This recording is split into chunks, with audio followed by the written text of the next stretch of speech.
Welcome, Will Durst, Jeff Golden, Susan Griffin. Susan Griffin. Susan Griffin. Jeff Golden, Will Durst.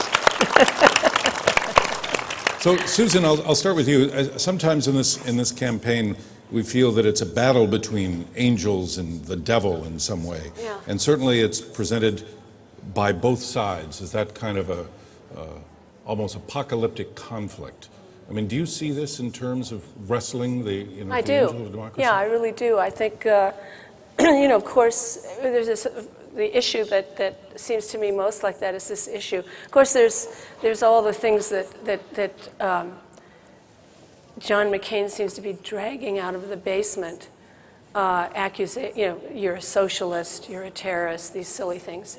But even the serious quarrel, which is experience versus change and versus enthusiasm and inspiration, I think has a template which is mythological in a certain way. It has mythic proportions, and it reflects this wrestling with the angel of democracy. The desire for the president to be a kind of father figure, or it could be eventually, perhaps at one point, a mother figure, but it's a patriarchal tradition, really, even though some women try to play that role. To play the role somewhat like a monarch, the white-haired oracle who has the truth from God and who has been endowed with that right to tell you the truth. So I really read this idea of experience as somewhat of a code for what I call the psychology of monarchy. And the psychology of democracy is the psychology of equality. Not, I'm looking for you to tell me what the truth is, but I can use my reason and I can gather information and find out the truth for myself. And so I want somebody that I feel is on an equal playing ground for me. In many ways, Obama represents egalitarianism. So I'm not talking about what's real about the two candidates, but what they can represent in this internal wrestling for the American soul. One of the points of your book is that democracy comes in many ways out of the social structure of the society. Why did it work in this country? Why doesn't it work in others? How is it difficult to export and so forth? I mean, what's your take on that applied to this year? Well, I think that the whole issue of exporting democracy to Iraq was the issue that was determining the election before the economy collapsed. They're not unconnected, because part of the reason the economy collapsed was because we spent billions of dollars in Iraq. But this idea that we can export democracy, first place, that the U.S. Constitution is the only model for democracy, and then that we can export it, and we can export it at the end of the barrel of a gun. I mean, that's an oxymoron. Hard sell? It's a hard sell. Thank you. It's a hard sell. It's an oxymoron. It's a contradiction in terms. So, I think that there are so many different forms of democracy, but democracy doesn't exist in a body of laws. And we're seeing this shown so dramatically in Iraq right now. It's a very dramatic lesson for it. It does not exist in a body of laws. It exists as a spirit and a custom and a way of life among people. The idea of the spirit of a democracy is one that Jeff Golden addresses in his book, Unafraid.